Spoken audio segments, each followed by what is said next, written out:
Hi students, so listen, in this video we are going to see the figures of speech in the poem Lines Written in Early Spring. Okay, so already we have completed the poem. So now let us see about the figures of speech in the poem Lines Written in Early Spring. Okay, so first we are going to see what are all the figures of speech in the first stanza. You have to note it down everything, right?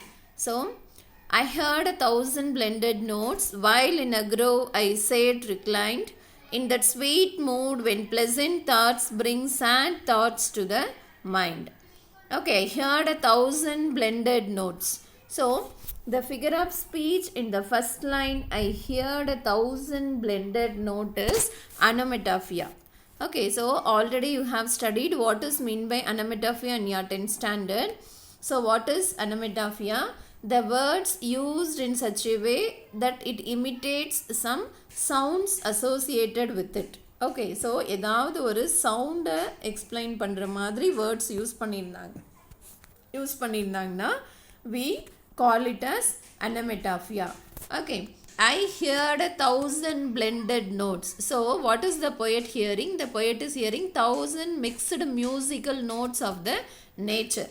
Okay, so here so from this, by reading this line itself, we can imagine how the sound might be.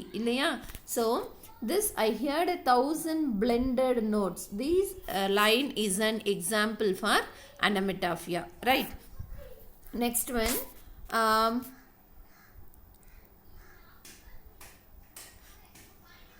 So let us come to the next stanza. So now look at the second stanza. To her fair works did nature link the human soul that through me ran, and much it grieved my heart to think what man has made of man. So in the second stanza we are going to see a new figure of speech in the last line, what man has made of man, and it is aphorism. Okay, what is it? Aphorism. Aphorism. Aphorism. So what is aphorism? It is a statement of truth or opinion expressed so that it gives some wisdom. Okay, so from this line, what is the wisdom? See, let me explain you clearly. So look at this. An aphorism is a brief saying or phrase that expresses an opinion or makes a statement of wisdom without the flowery language of a proverb. For example, a bad penny always turns up is an aphorism for the fact that bad people or things are bound to turn up in life. Okay, see, an aphorism is a brief saying. Brief means short. Short saying, or it is a phrase, it is a short phrase that expresses an opinion or makes a statement of wisdom. Okay, so and the line eppadi irukum, it will express some wisdom, that is it will express some knowledge. Okay, look at the example, a bad penny always turns up. So it is an example of aphorism. Why? Because, so what is the meaning of this? The bad people or things are bound to turn up in life. Okay, so bad people or things, definitely they will be turning up in their life. So here turn up is a phrasal verb.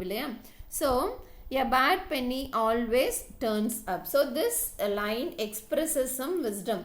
See, if we can say all proverbs as also an example for aphorism. Honesty is the best policy. Health is wealth. Everything is giving us a wisdom, knowledge, right? So that's why we call it as aphorism.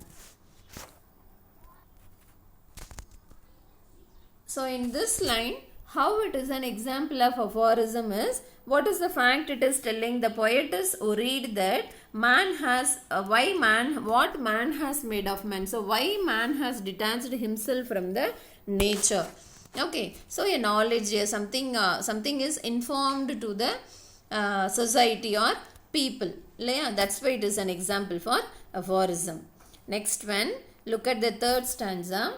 Through primrose tufts in that sweet bower, the periwinkle trailed its rays, and it is my faith that every flower enjoys the air it breathes. So look at the line, every flower enjoys the air it breathes.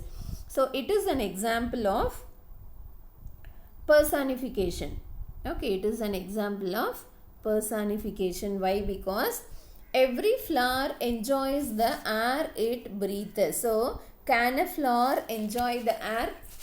Okay, so when there is air or when there is wind or when there is breeze, so the flower will be dancing due to the air or wind or the breeze. Okay, so we cannot, only we human beings can enjoy the breeze and the air. Okay, flowers cannot enjoy. Yeah. So, but here it is personified. Flowers are personified to have the human quality of enjoying, that is enjoyment. That's why it is an example of personification, right? Now look at the next stanza.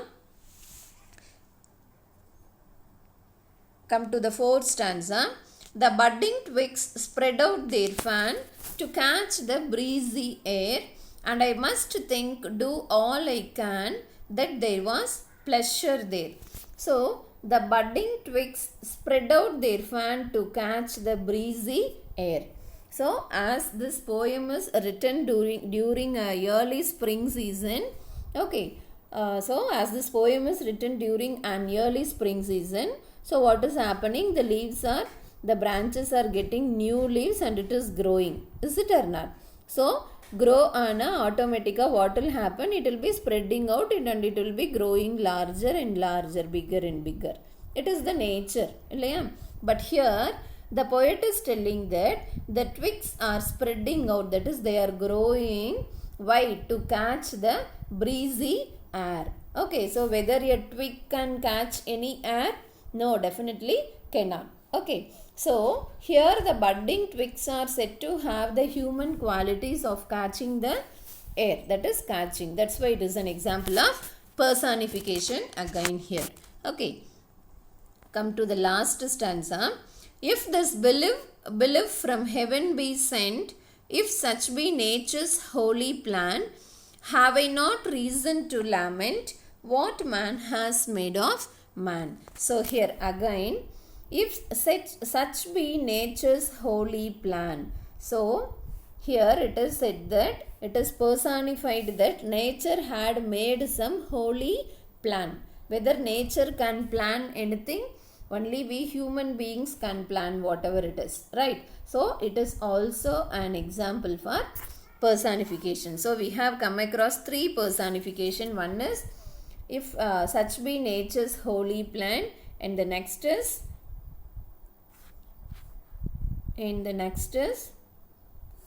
the budding twigs spread out their fan to catch the breezy air, and the next one is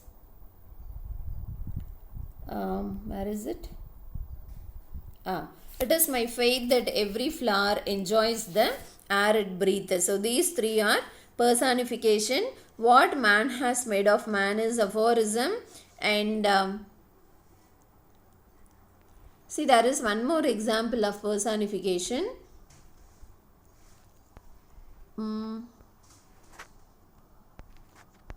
Listen here, I have missed it. So in the second stanza, to her fair works did nature link.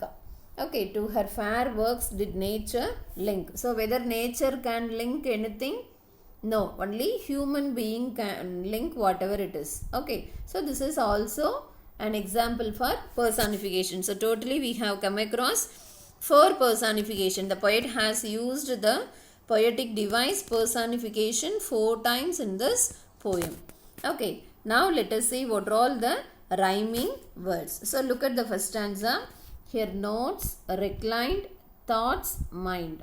So notes and thoughts are rhyming. A, reclined mind. So B, A, B. Likewise, link, think, ran, man. So second stanza is also A, B.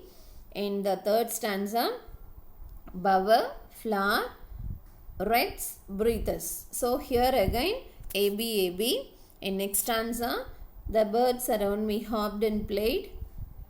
So played, made, measure, pleasure. So here also the rhyme scheme is again AB, AB, and therefore next stanza fan, can, air, there. So again it is AB, AB.